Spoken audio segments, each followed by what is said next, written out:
Hello friends, ఈరోజు మనం చింత చిగురు ఫ్రైడ్ రైస్ చేసుకుందాం.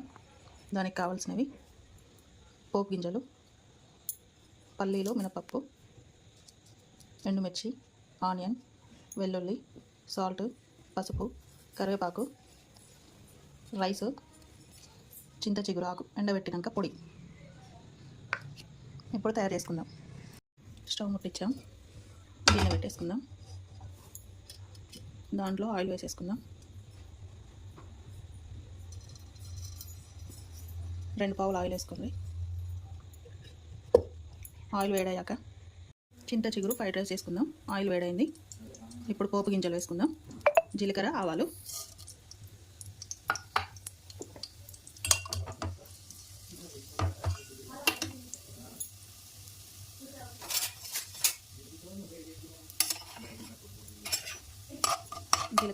కొంచెం ఫ్రై అయ్యాక ఇప్పుడు మినపప్పు, పల్లీలు అవి కొంచెం మంచిగా ఫ్రై కావాలి.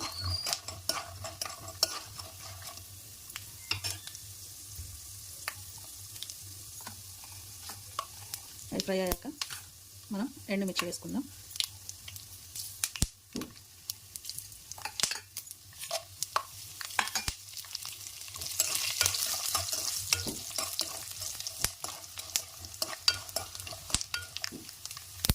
ఎండుమిర్చి ఫ్రై అయ్యాక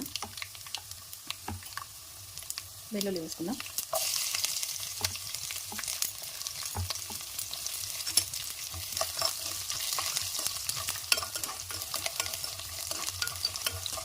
అవి కొంచెం మంచిగా ఫ్రై కావాలి. వెల్లుల్లి పొట్టు తీసి కొంచెం దంచి పెట్టేసుకోవాలి. వాటిని ఇట్లా నలిపి. ఇప్పుడు కరివేపాకు వేసుకుందాం.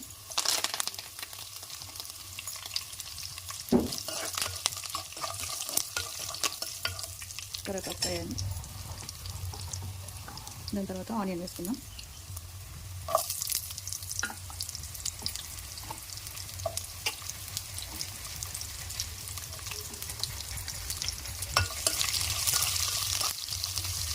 ఆనియన్ కూడా ఫ్రై కావాలి.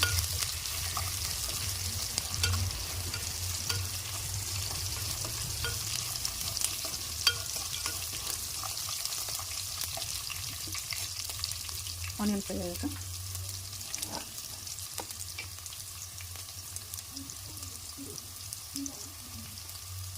చింత చిగురు వేసుకుందాం.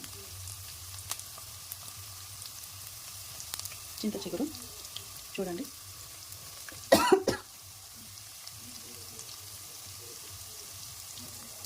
2 స్పూన్స్ వేసాను.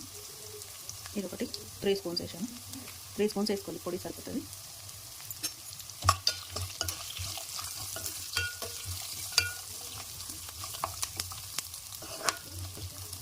అది కొంచెం ఫ్రై అయ్యాక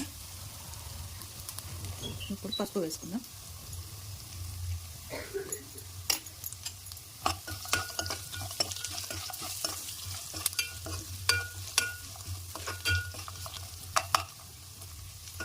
పోపు అంతా ఫ్రై అయిపోయింది. ఇప్పుడు దాంట్లోకి రైస్ వేసేసుకుందాం.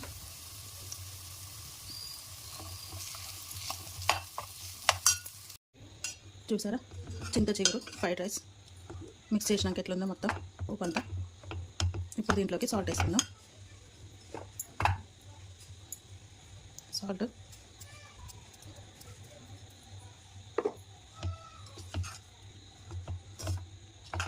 సాల్ట్ వేసేసుకొని కలిపేసుకుందాం. చూడండి, చింత చిగురు ఫ్రైడ్ రైస్. చూసారా ఆకు ఎలా ఊపిస్తుందో, గ్రీన్గా పొడి పొడిగా. చాలా బాగుంటుంది, పుల్ల పుల్లగా బాగుంటుంది. కర్రీస్ తినబుద్ధి కానప్పుడు ఇలా చింత చిగురు వేసుకొని ఫ్రైడ్ రైస్ చేసుకొని తినండి, చాలా బాగుంటుంది.